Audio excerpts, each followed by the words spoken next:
फिलहाल मैं राजकुमार भाटी जी का रुख करती हूँ। राजकुमार भाटी जी, जिसका जिक्र यहाँ पर किया जा रहा है कि साहब 100 करोड़ हिंदुओं का अपमान कर देते हैं राहुल गांधी, और वो शिव महिमा सर सदन में खड़े होकर सुना रहे हैं, शिव जी का पोस्टर हाथ में लिया हुआ है। वो स्थान थोड़ी है, वो जगह थोड़ी है। राहुल गांधी वहां पर शिव जी का पोस्टर लेकर गए, उनकी तस्वीर लेकर गए, और फिर वो बताने लगे किस तरीके से शिव ही सत्य है, और वो सत्य, साहस, अहिंसा का पाठ पढ़ा रहे थे वहां पर शिव जी की तस्वीर हाथ में लेकर। सदन इसके लिए थोड़ी है सर, ये सवाल है बड़ा। राजकुमार भाटी जी, नहीं, एक तो थोड़ा सा मैं स्पष्टीकरण ये कर दूं कि हिंदू धर्म बहुत महान धर्म है, उदारता में और अहिंसा में विश्वास रखता है और परोपकार में विश्वास रखता है।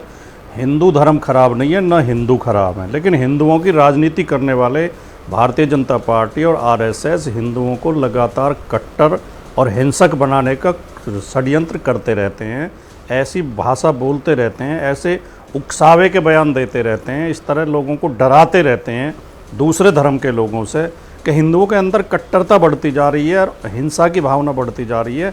उस पर पूरा देश चिंतित है, जो भी समझदार लोग हैं वो चिंतित हैं। ये आलोचना बीजेपी आरएसएस की आलोचना है, न कि हिंदू धर्म की आलोचना है। अच्छा, हिंदू बहुत अच्छे होते हैं, हिंदू बहुत उदार और बहुत मिलनसार और प्रेमी होते हैं। दूसरी बात, अभी के शर्मा जी बता रहे थे लोकसभा के नियम और सदन चलने के नियम बता रहे थे, तो ये कौन से नियम में आता है कि जब नेता विपक्ष बोल रहे हों तो बार बार प्रधानमंत्री उन्हें डिस्टर्ब करें, बार बार रक्षा मंत्री डिस्टर्ब करें, दूसरे मंत्री डिस्टर्ब करें। नियम तो ये कहता है कि आदमी अपनी बात पूरी कह ले, बाद में उसका जवाब दें आप। तो नियम का उल्लंघन तो ये भी है। जहाँ तक एक मतलब कॉमन तरीके जो आपने बात कही, मैं उस बात से बिल्कुल सहमत हूँ। धार्मिक प्रतीकों का प्रदर्शन लोकसभा में नहीं होना चाहिए, क्योंकि हमारा संविधान और हमारा देश एक पंथ निरपेक्ष समाज, पंथ निरपेक्ष देश है, पंथ निरपेक्ष हमारी लोकसभा है, तो किसी भी धर्म के प्रतीकों का नहीं होना चाहिए। लेकिन वो अपनी बात को स्पष्ट करने के लिए, जैसा कि उन्होंने अपने भाषण में, अगर पूरे भाषण को राहुल गांधी के देखें तो कोई आपत्तिजनक बात नहीं है, वो समझाना चाह रहे थे कि सत्यम शिवम सुंदरम का मतलब ये है कि जो मंगलकारी है वही सुंदर होता है, जो सत्य है, जो जिसमें सच्चाई है वही शिव होते। हमारी बहुत प्रसिद्ध उक्ति है, हम हमारे धर्म की भी और समाज की भी और देश के ये बहुत सुंदर और बहुत अर्थपूर्ण उक्ति है कि सत्यम शिवम सुंदरम, सत्य ही शिव है और शिव ही सुंदर है। ठीक है, मैं इस पर के शर्मा जी से जवाब लूंगी, क्योंकि शर्मा जी यहाँ पर आपने सुना भाटी साहब जो हैं वो साफ तौर पर कह रहे हैं कि वो हिंदुओं को नहीं, वो कटघरे में बीजेपी और आरएसएस को खड़ा कर रहे थे। लेकिन उससे पहले सर एक मिनट, बाकी मेहमान भी बहुत देर से अपनी बारी का इंतजार कर रहे हैं, एक क्विक रिएक्शन सबसे ले लेते हैं, उसके बाद में दोबारा आऊंगी आप लोग।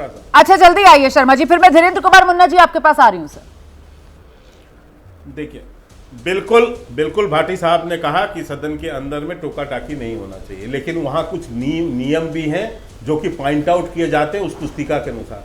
जब एक पूरे धर्म विशेष को कोई आदमी वहां सदन के अंदर खड़ा होके गाली बके या अपमानित करेगा तो खड़ा हो, क्योंकि ये देश के एकता का विषय है, देश की अखंडता का विषय है। किसी सदस्य को यह पावर क्षमता नहीं है, अधिकार नहीं है कि एक धर्म विशेष को अपमानित करे। सुनिए तो, इसलिए खड़े होना पड़ेगा। यही कहा सर कि धर्म विशेष को अपमानित नहीं किया। भाटी साहब की पूरी बात आपने नहीं सुनी। भाटी साहब कह रहे थे कि ये हिंदुओं का अपमान नहीं, ये राहुल गांधी ने बीजेपी और आरएसएस को कह रहे हैं कि आप लोगों के लिए राहुल गांधी ने कहा, बीजेपी और आरएसएस के लिए, कि ये जो हिंदू को कहते हैं, ये तो बचाव है, नफरत, हिंसा, ये कह रहे हैं। इस पर जवाब दे दीजिए जी। नहीं, तो आप उनका बयान चलाइए ना रोमाना जी। उन्होंने बोला क्या है? उन्होंने तो कहा है कि हिंदू हिंसक है। ये थोड़ी ना अब ये यहाँ पर बैठ के व्याख्या कर रहे हैं कि उनके कहने का भाव ये था, उनके कहने का अर्थ ये था, उनके भाव मत समझाइए। ये भाव उनको समझ में नहीं आता राहुल गांधी को। ये सोचा समझे तरीके से बोला गया, इसलिए खड़े होकर, क्योंकि देश की एकता अखंडता को बचाना है। संसद से ऐसी आवाज न निकले कि एक धर्म विशेष को वहां अपमानित किया जाए। ठीक है, मैं खड़ा होना पड़ा। अबे तो धर्म विशेष, संसद की मर्यादा, संसद की परंपरा, उस पर हमला बोला राहुल गांधी ने, और अब बचाव में आप लोग कह रहे हैं कि ये बीजेपी और आरएसएस को बेनकाब कर रहे हैं। सदन में कहा था कि राहुल गांधी ने ऐसा कि ये बीजेपी पर निशाना है या आरएसएस पर निशाना है? बिल्कुल कहा, राहुल गांधी जी ने कहा। और देखिए, मैं इस बात से भाटी जी की असहमति व्यक्त करता हूं।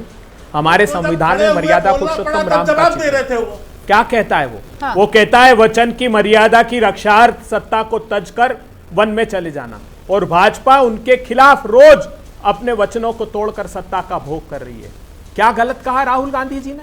राहुल गांधी जी ने, देखा नहीं आपने कितना हिंसक व्यवहार सदन में भी किया राहुल गांधी जी के साथ, शब्दों के हिंसा के साथ राहुल गांधी जी को ये सिखा रहे थे कि क्या सदन की परिपाटी और मान्यताएं हैं। अरे साहब, नेता प्रतिपक्ष अगर बोल रहे हैं और उन्होंने कहा विनम्रता पूर्वक, पहले भी उन्होंने कहा कि नीति परीक्षा पर चर्चा कराइए, कितना गंभीर अपराध हुआ। हमारे संविधान के अभिभावक राष्ट्रपति महोदया ने, संविधान के अभिभावक राष्ट्रपति महोदया ने स्वीकार लिया कि पेपर लीक नहीं, ये असहिष्णु हैं, इनके चरित्र में ही यही है। ये नहीं सुनना चाहते, न सदन में सुनना चाहते हैं विपक्षी दल को, न सड़क पर लोगों की आवाज सुनना चाहते हैं। ये तो दमनकारी नीति अपनाते हैं। क्या गलत कहा राहुल गांधी जी ने? क्या किसान के काले क्रूर कानून प्रधानमंत्री जी विदेश में बैठे एक आदमी के कहने से नहीं लेके आए थे, जिसने नीति आयोग में अपना ड्राफ्ट प्रस्तुत किया?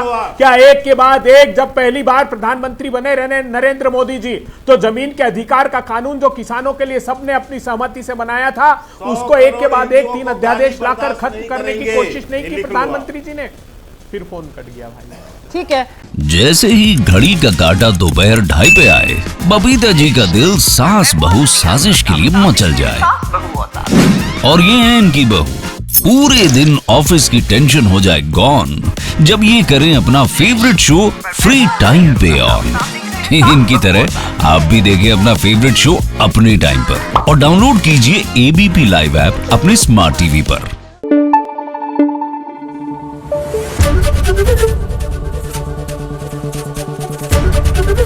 एबीपी न्यूज आपको रखे आगे।